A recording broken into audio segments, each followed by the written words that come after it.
Jadi kalau kalian belum matang di metodologi, please ayo belajar lagi, buka-buka lagi tentang metodologinya seperti apa agar kalian bisa menyajikan data nanti dengan baik.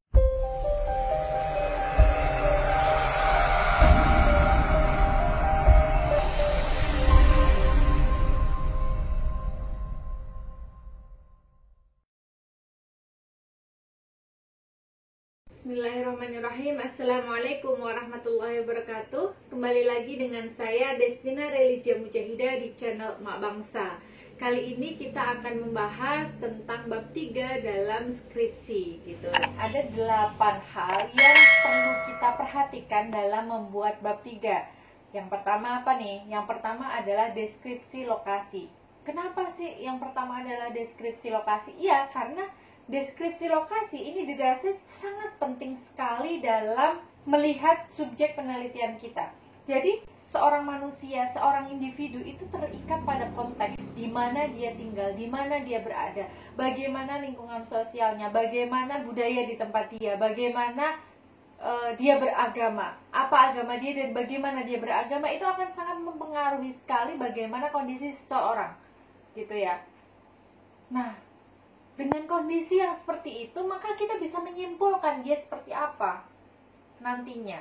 Maka deskripsi lokasi, di mana dia tinggal dan lain sebagainya itu perlu kita jelaskan dengan sejelas-jelasnya, teman-teman.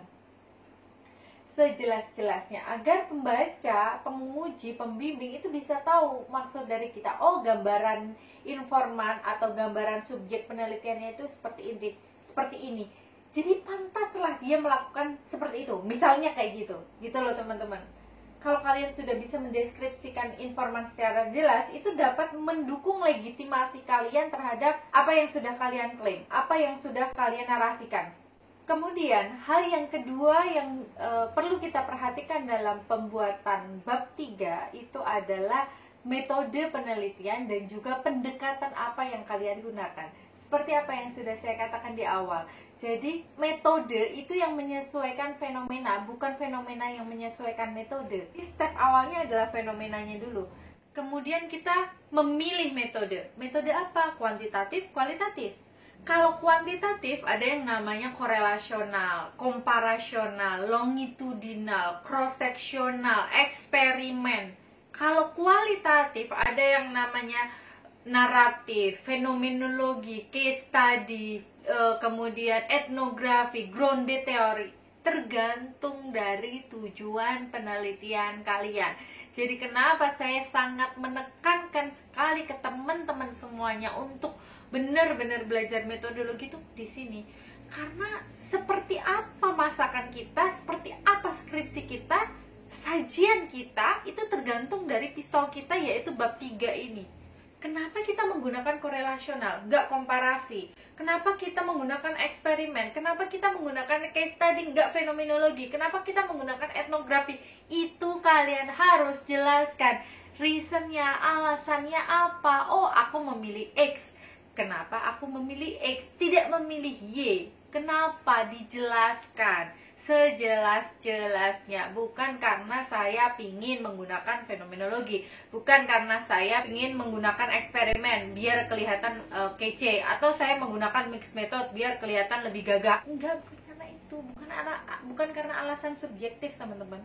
Kemudian yang ketiga, hal apa yang harus kita perhatikan adalah populasi dan juga sampel.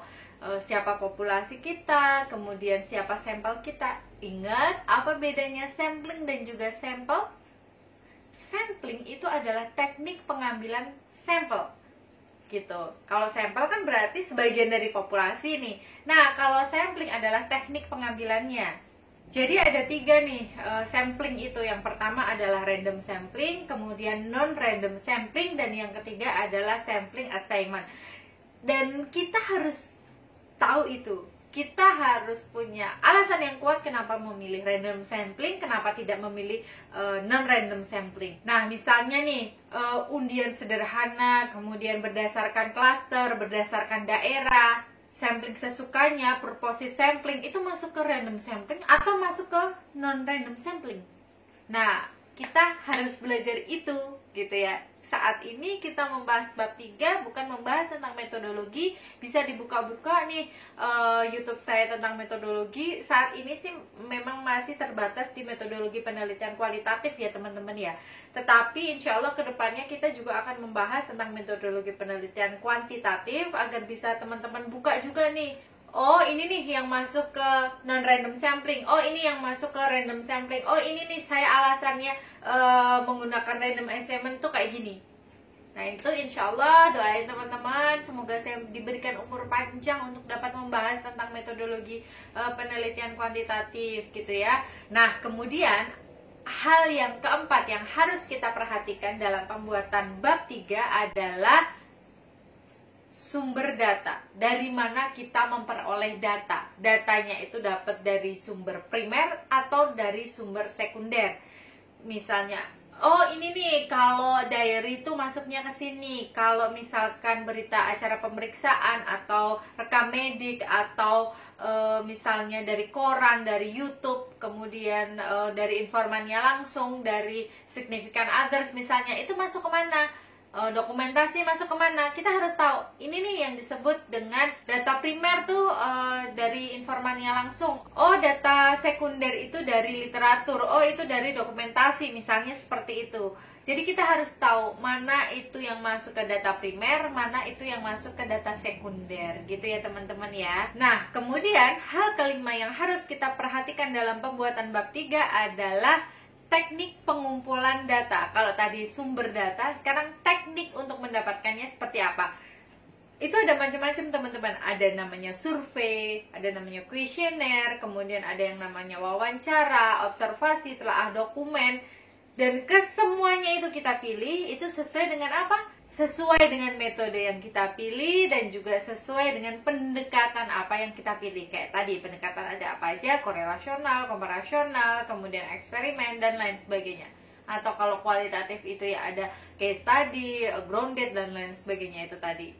Gitu ya. Banyak banget kan yang sebenarnya harus dipelajari. Jadi kalau kalian belum matang di metodologi, please ayo belajar lagi, buka-buka lagi tentang metodologinya seperti apa agar kalian bisa menyajikan data nanti dengan baik. Kalau metodenya teman-teman itu belum cantik, belum baik, pisau kalian belum tajam, belum bersih, otomatis sesuatu yang akan kalian sajikan, masakan yang akan kalian buat itu tidak akan enak, tidak akan menarik, dan penyajiannya pun ala kadarnya dan nggak tahu deh dinilai berapa.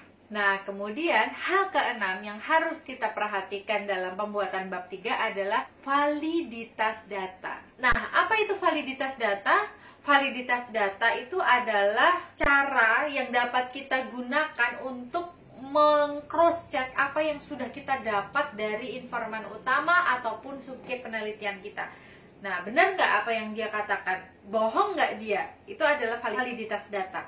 Misalnya nih, kita kalau kualitatif itu pakai triangulasi data. Triangulasi data itu kayak gimana? Iya, misalnya kita pakai triangulasi sumber. Kita nanya sama significant others-nya, sama orang yang dekat sama dia, misalnya orang tuanya, keluarganya, atau sahabat dekatnya, misalnya kayak gitu. Atau kita datang ke ahli gitu, misalnya psikolog, dokter. Itu adalah cara kita untuk mengecek data. Benar nggak apa yang dikatakan oleh subjek penelitian atau informan penelitian kita. Validitas kalau dalam penelitian kuantitatif itu juga dilakukan dengan menggunakan tryout gitu. Nah insya Allah semoga nih ada waktu ke depan kita akan membahas tentang tryout, tetapi bukan di pembahasan skripsi. Kita akan membahas di playlistnya itu masuk ke metodologi penelitian kuantitatif ya insya Allah. Tetapi doain ya semoga mak bangsa tetap sehat, dapat berbagi ilmu dan belajar bersama teman-teman semuanya gitu. Kemudian hal apa nih? Berarti tadi ke-6, sekarang hal apa? Hal yang ke-7 apa yang harus kita perhatikan dalam pembuatan bab 3? Yaitu analisis data. Bagaimana kita bisa menganalisis data. Jadi analisis data itu dimulai dari bagaimana kita memperoleh data hingga kita melakukan analisis data. Jadi dimulai dari kita wawancara misalnya kalau kualitatif, kalau kuantitatif berarti itu mulai dari penyebaran kuesioner sampai menganalisis datanya. Seperti apa kita menganalisis datanya? Oh, kita pakai teorinya Mustakas misalnya kalau kita menggunakan fenomenologi. Kalau kita menggunakan case study, oh kita pakai teorinya dari Yin misalnya kalau kita menggunakan case study. Atau kalau kita misalnya studinya adalah kuantitatif, kita menggunakan uji asumsinya itu kalau 3 variabel berarti uji normalitas, uji linearitas, kemudian ada uji multikorelasional misalnya. Jadi mulai dari kita ngambil data, nyebar kuesioner, hingga bagaimana cara melakukan pengujiannya itu adalah hal yang harus kita perhatikan dalam analisis data, teman-teman. Kemudian hal yang terakhir, hal yang ke-8 yang perlu kita perhatikan adalah profil informan. Jadi bagaimana informan, karakteristik informan itu akan sangat mempengaruhi sekali dalam riset kita. Jadi kalau bisa terutama di riset-riset sensitif yang itu mungkin akan membuat informan malu, jangan ragu, katakan ke dia dan jujur aja ke dia, sampaikan, oke, ini data hanya untuk keperluan skripsi, untuk keperluan penelitian, dan nama Anda akan kami samarkan atau kami inisialkan gitu. Jadi ini adalah hal yang penting yang memang harus kita perhatikan, teman-teman. Terkadang banyak sekali dari kita peneliti yang melakukan kesalahan pada informan, pada subjek penelitian kita. Akhirnya ketika dia diminta bantuan kembali untuk menjadi subjek penelitian atau informan penelitian, dia nggak mau oleh peneliti yang lain. Itu siapa yang salah? Kita, dosa kita, karena akhirnya peneliti-peneliti yang lain tidak bisa mengembangkan ilmu pengetahuan setelah kita karena dosa kita, karena kita tidak menjaga hati informan, hati dari subjek penelitian kita. Gitu ya teman-teman semuanya. Semoga prolog ini bisa menjadi gambaran teman-teman apa yang harus diperhatikan dalam pembuatan bab 3 skripsi. Selanjutnya kita akan membahas tentang bab 3 skripsi dalam penelitian kuantitatif maupun kualitatif. Kalau teman-teman suka, boleh like, share, dan juga subscribe. Jika ada pertanyaan, boleh DM di Instagram saya, The Emak Bangsa, atau boleh juga tulis di kolom komentar. Cukup sekian, kurang lebihnya saya mohon maaf. Assalamualaikum warahmatullahi wabarakatuh.